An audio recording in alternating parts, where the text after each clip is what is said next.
So I've procrastinated hours of my time by watching these how to stop procrastinating videos. And if that's what you're doing right now, here's a quick fix. First, go to the top of your browser. See that little X next to YouTube? Click that, problem solved. Now, if you aren't meant to be doing something else right now, I wanted to share my thoughts on these how to stop procrastinating videos because the titles are misleading. You can't cure or stop procrastination. It's like stress or hunger. You can't cure stress or hunger. You can only do things to manage or reduce it. So don't beat yourself over. Even the most disciplined people procrastinate. I procrastinate like a motherfucker. And the reason I bring this up is because for the past few years, I've been trying to cut down how much time I just spend scrolling on my phone when I should be doing work instead. And I realized that procrastination is such a widespread thing. And the silver lining is that even if you just reduce the amount of time you procrastinate by a little bit, that will put you ahead of most people. And I'm not here saying that I found the cure, but I wanted to share the one and only thing that actually helped me reduce my procrastination, which for those that don't want to watch till the end, it's finding your why.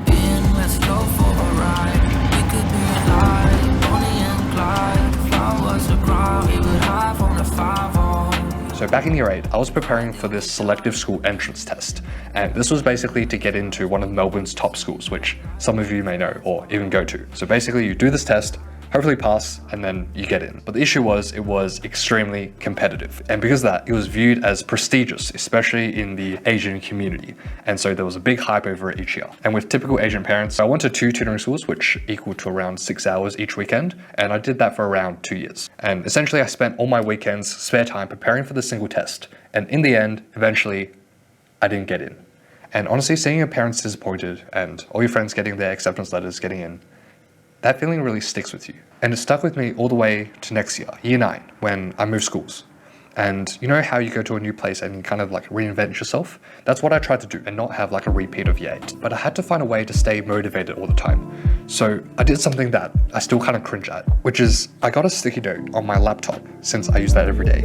And I wrote down exactly what I just told you. And so opening my laptop every day, and maybe this is just me, but looking at the sticky note instantly made me relive the moment and relive all the emotions associated with it.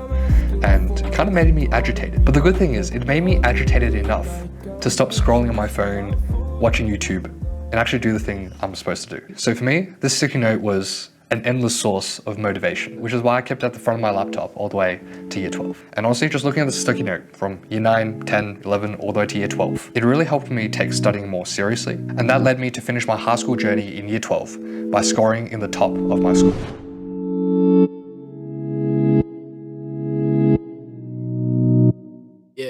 So for me, the best way I found to cut down on my procrastination was to genuinely have a reason why I care about getting high grades or anything else that you're doing in life. And it can't be superficial because in year 7 and 8, I didn't truly care about what test scores I got. It was just a number. And yeah, of course I wanted to increase that number.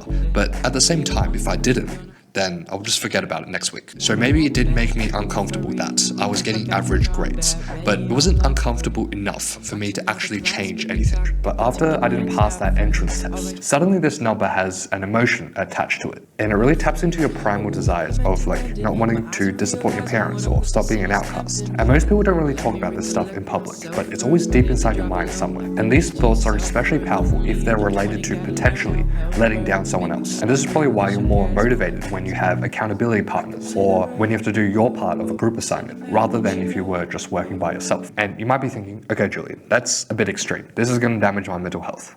And so I want to make it very clear that you can and you should have positive why reasons as well. For example, if there's a uni overseas that you really want to go to, you can write it down on a sticky note or set it as your wallpaper so you see it every day. But if we're just talking about procrastination and getting whatever you need to do done, then discomfort is your best friend. It's kind of like stepping on those burning coal rocks. If the stones are extremely sharp, hot, and uncomfortable, then you're going to get off as quickly as possible. You're not going to go, oh, let me check my Insta real quick. So discomfort leads to action. And you might not like this advice because it's not like a quick fix like the other popular videos promise, because what gets millions of views are those quick and easy tactics, because you don't have to go outside your comfort zone. You can just download a few Chrome extensions and you're done. But writing down the reasons why you genuinely want to do something forces you to reflect on yourself. And that is always going to be uncomfortable. And I can tell you just from writing the script of this video, there were so many times where I was like, do I really want to include that? Because it's always so cringy reflecting on your motivations, failures, losses, etc. But I try to remind myself that just like going to the gym, building muscle, where you have to put immense stress on your muscles